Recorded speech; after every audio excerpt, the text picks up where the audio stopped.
Welcome to my channel Future Academics. I am going to present this video on Sanger's DNA sequencing method. This is a recombinant DNA technique which was developed by Frederick Sanger in 1977, who got Nobel Prize for this discovery in 1980. He used dideoxynucleotide to terminate DNA synthesis at a specific bases, producing DNA fragments of varying length to obtain DNA sequence. This method was simple, accurate, and revolutionary, in which he exploited the role of 3' OH group in nucleotide.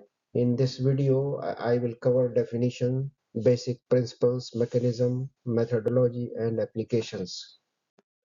Regarding DNA sequencing and why it is done, as you know, DNA is a master molecule that carries genetic information encoded in a unique sequence of bases. Therefore, understanding the base sequence is essential for studying gene structure and function both in human health and diseases. The method which is used to find out the order or the sequence of bases in which they are arranged in a DNA molecule is known as DNA sequencing method. Regarding the type of DNA sequencing method, there are several. The first one is Maxim Gilbert. Historically, this is important to mention because this is the first technique developed for sequencing DNA. This is chemical method. The output was terribly low, therefore the technique is obsolete almost nowadays. Second is Sanger's DNA sequencing method. This is enzymatic method where you can use tag DNA polymerase. This is a special polymerase, but you can also use normal DNA polymerase as well.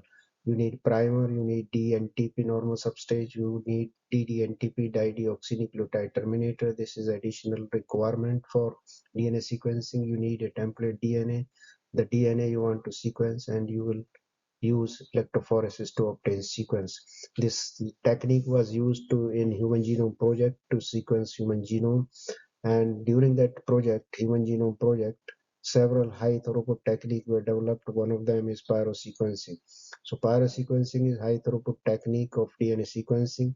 This is enzymatic method, simple, where you use dNTP, primer, and primer. There is no use of ddNTP or gel electrophoresis. Later on, several other techniques, they are called new generation sequencing technique, were developed. These are all high throughput techniques, and they have been developed utilizing some aspect of DNA synthesis. But today I will explain Sanger's method of DNA sequencing in this video.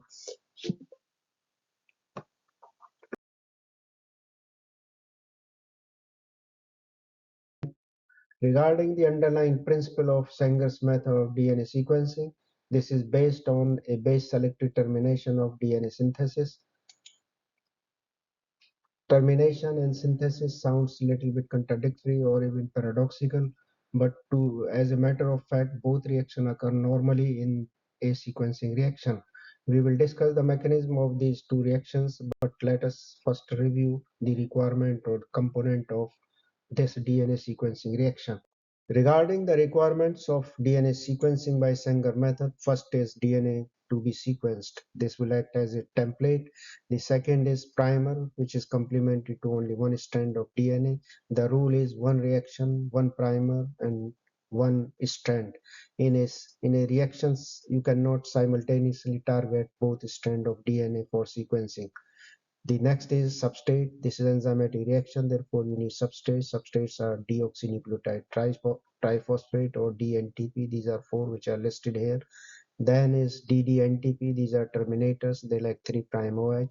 This is special requirement or additional requirement in DNA sequencing reaction. So they terminate DNA synthesis because they lack 3' OH, and they do so in a base selective manner, and this is because they are structural analog of normal DNTP. The next one requirement is tag DNA polymerase. This is special enzyme. You can use also normal enzyme which work at 37 degrees centigrade.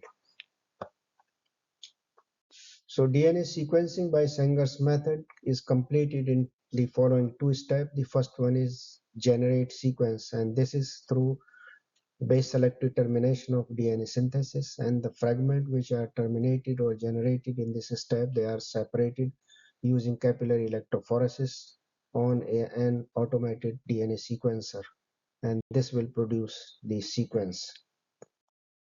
So let us discuss first step, generation of sequence. In the reaction mixture you have, in this reaction tube you have everything. There are two reactions simultaneously occurring. First one is DNA synthesis and the second is termination.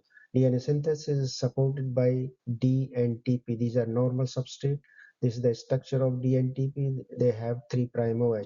So 3' OH will extend the chain. So DNTP only extend the chain. They will not initiate DNA synthesis. This is the difference between primer and DNTP. So DNA synthesis or chain elongation is supported by DNTP, normal substrate. In the reaction mixture, you also have ddNTP. These are dideoxynucleotide terminator. The difference between DNTP and ddNTP is here at 3' carbon atom. They lack 3' OH group, and therefore they are normally basically incorporated by the enzyme, but once they are incorporated, there is no 3' OH and they inhibit DNA synthesis.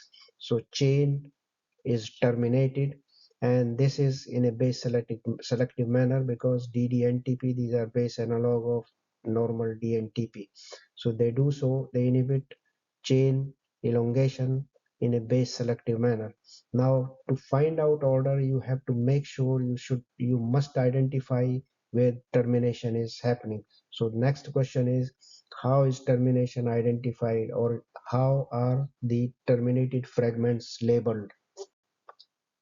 So labeling of DNA fragments. Labeling of fragments is absolutely important to obtain DNA sequence. I will explain how fragments are terminated and labeled during their termination on these 4 base in this template shown here, ACTG. Normally the fragments are labeled during their termination by 4 unique color fluorescent dyes attached to ddNTP. For example, ddCTP has blue, ddATP has a green, ddGTP has a black, ddTTP has a red fluorescent dye attached to it. When the corresponding complementary terminator is incorporated during synthesis, it terminates the fragment and it labels with the corresponding unique color. For example, G will be terminated by C, giving blue color. T base will be terminated by ddATP, giving green color. C will be terminated by G, giving black color, and A is by terminator T, giving red color. So the color will indicate the type of base at which the termination has happened, and the size of the fragments of these fragments will indicate the relative position of that base in the template. So let us examine the mechanism of termination utilizing this template, where primer site is underlined in red color, utilizing individual terminators for sake of simplicity. So there are 12 bases after the primer here upstream. You can count here, these are 12 bases. So let us do termination using individual terminator. In this example, ddATP, which is green color. So wherever you have T in the template, there are 3 T's. ddATP will terminate at these positions, imparting or labeling the fragment with green color. So the color is indicative of the base, and the fragment size will tell you or will indicate the relative position of this base in the template. So the next one is DDTP, DDTTP. This will terminate wherever you have A in the template. There are 3 A's, so this will be terminated by DDTP, TTP, imparting red color. The size again is different, and therefore this will tell you the relative position of this base in the template. Regarding ddGTP, it will terminate the fragment where you have C. So there are 3 C's here. They will be terminated by ddGTP, imparting black color. The size will tell you the relative position of this base in the template. And the last one is ddCTP. This will terminate at G in the template, right? So there are 3 G's I have highlighted, 3 fragments are being generated labeled with blue color. So color is indicative of the type of base and the size is indicative of the relative position of that base in the template. So you have 12 bases as I told you earlier. Here you are producing 12 fragment, 3 plus 3 plus 3 plus 3. So 12 bases, 12 fragments are being generated. They are of varying length. You can say that during DNA sequencing reaction, synthesis and termination is occurring at each base. So they are labeled and they are of varying length. Therefore, the template we discussed in the example with 12 bases produces 12 terminated fragments, each ending at a different base. This indicates that termination occurs at every base due to incorporation of a complementary terminator during DNA synthesis. For simplicity, the terminated fragment can be arranged sequentially as shown here. However, please keep in mind in the actual reaction tube, the fragments will be randomly distributed. So we have produced the fragments, 12 fragments of varying length. We have to obtain sequence now. In order to obtain sequence, we have to do capillary gel electrophoresis using automated DNA sequencer. So capillary is a nanometer diameter tube which is filled with a commercial resin. It requires only small amount of samples, so sample will be saved for later use. And the separation is based on the size. The smaller the fragment, faster it will move. So in the instrument, in the sequencer, there is auto detector at the bottom. There is a region instrument. There is a mechanism to detect the the the fragment. When the fragment passes through this, it is recorded as a base according to the color. So this is how the sequence is obtained. You can get sequence in about 1 hour. The gel is run at 1000 volt fixed. So why is PCR used in DNA sequencing reaction, and that too with higher number of cycles like 40 cycles? There are two reasons why PCR is used. The first one is it increases the amount of the product to allow use of the gel electrophoresis to give a better signal and better result.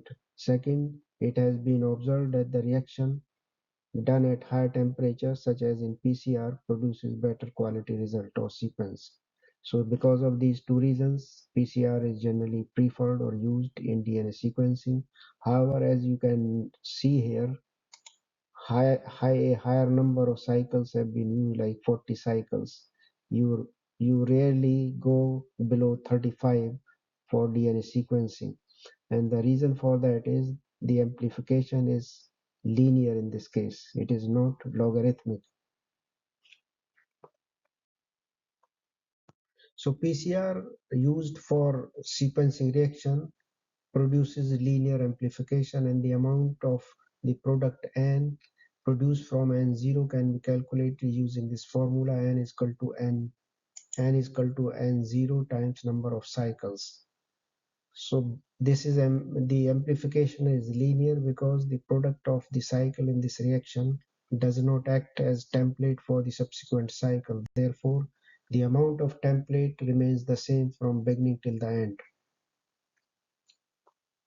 Some important applications are listed here. The first one is identification of mutations for disease diagnosis and for understanding disease mechanism. Second is study of gene structure and function. Third one, it is used in gene cloning and recombinant DNA technology. In the end, thank you very much for listening. Please like it, share it, and subscribe it. Until next time, you take care and bye bye.